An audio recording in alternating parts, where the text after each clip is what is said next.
Chembra peak ട്രെക്കിങ്ങിൻ്റെ രണ്ടാം വീഡിയോയിലേക്ക് സ്വാഗതം.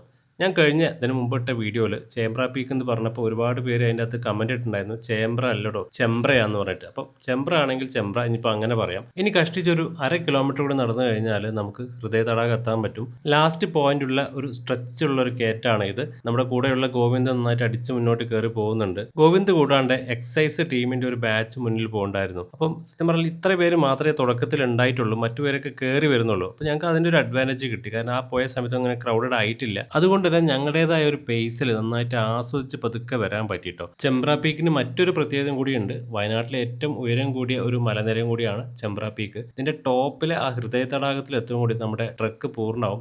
അതിന് ശേഷം നമുക്ക് പോകാൻ അനുമതിയുമില്ല. ഇതാണ് ഇവിടുത്തെ ഹാർട്ട് ഷേപ്ഡ് ലേക്ക്. നമ്മൾ ഏത് ട്രക്കിങ്ങിലും സബ്മിറ്റ് ചെയ്യുമ്പോൾ നമുക്കൊരു സാറ്റിസ്ഫാക്ഷൻ എന്ന് പറഞ്ഞാൽ അതിന്റെ മേലെ എത്തിയിട്ടുള്ള കാഴ്ചകളും അതുപോലെ തന്നെ അത് അക്കംപ്ലിഷ് ചെയ്തതിന്റെ ഒരു സന്തോഷമാണ്. പക്ഷേ ചെമ്പ്ര പീക്കിന്റെ ഏറ്റവും ഭംഗി എന്ന് പറഞ്ഞാൽ ഈ ഹൃദയ തടാകമാണ്. ഇവിടെ ഇരുന്ന് ഈ കാണുന്ന കാഴ്ചയും അവിടെ ആ പുൽമേടുകളുടെ ഇടയിലുള്ള ഫോട്ടോഗ്രാഫ്സ് ഒക്കെ ഭയങ്കര അടിപൊളിയാണ്. ഗോവിന്ദ് അപ്പുറത്ത് നിന്ന് കുറച്ചു നേരം മെഡിറ്റേറ്റ് ചെയ്യുന്നുണ്ടായിരുന്നു. നമ്മൾ ഏകദേശം ഒരു 1 അവർ എടുത്തോട്ട് കയറി വരാനായിട്ട്. തടാകത്തിന് ഒന്ന് വലയം വെച്ചത് ശേഷമാണ് നമ്മൾ താഴോട്ട് ഇറങ്ങുക. അപ്പം നമ്മൾ ഏകദേശം ഒരു അരമണിക്കൂറോളം തടാകത്തിന് ചുറ്റും സ്പെൻഡ് ചെയ്ത ശേഷം പതുക്കെ ഇറങ്ങി തുടങ്ങിയിട്ടോ. അപ്പോൾ ഏകദേശം നമ്മളൊരു 7:00 തുടങ്ങിയിട്ട് 8:30 മുകളിലെത്തി. ഒരു അരമണിക്കൂർ തൊട്ട് 9 മണി ആയപ്പോഴത്തേക്ക് നമ്മൾ ഇറങ്ങി തുടങ്ങി. എനിക്ക് ഇന്ന് കൽപ്പറ്റയ്ക്ക് തിരിച്ചു പോകണം. കൽപ്പറ്റയിൽ പോയിട്ട് നമ്മുടെ മാനന്തവാടി പോയിട്ട് ചെറുവയിൽ രാമൻ എന്ന് പറഞ്ഞിട്ടൊരു നെൽകർഷകനുണ്ട്, അദ്ദേഹത്തിനെ ഒന്ന് കാണണം. അതുകൊണ്ടാണ് എത്ര ധൃതിയിൽ ഇറങ്ങുന്നത് കേട്ടോ. ഇറങ്ങി വരുമ്പോൾ ഒരുപാട് പേര് കയറുന്നുണ്ടായിരുന്നു. നല്ല അട്ടശല്യമുണ്ട്. ഭാഗ്യത്തിന് മഴ പെയ്തില്ല. മഴ പെയ്തതിന് ശരിക്കും സ്ലിപ്പറി ആയനെ. തിരിച്ചിറങ്ങി സോസിലെത്തിയപ്പോഴേക്കും ഒരുപാട് പേര് MTB ഓഫ് റോഡ് സൈക്ലിംഗ് ഉണ്ട്, അപ്പോൾ അതിന് തയ്യാറെടുത്തുകൊണ്ടിരിക്കുന്നുണ്ട്. ആ വിശേഷങ്ങളും ചെറുവയൽ രാമനെ കുറിച്ചിട്ട് അടുത്ത വീഡിയോയിൽ പറയാം.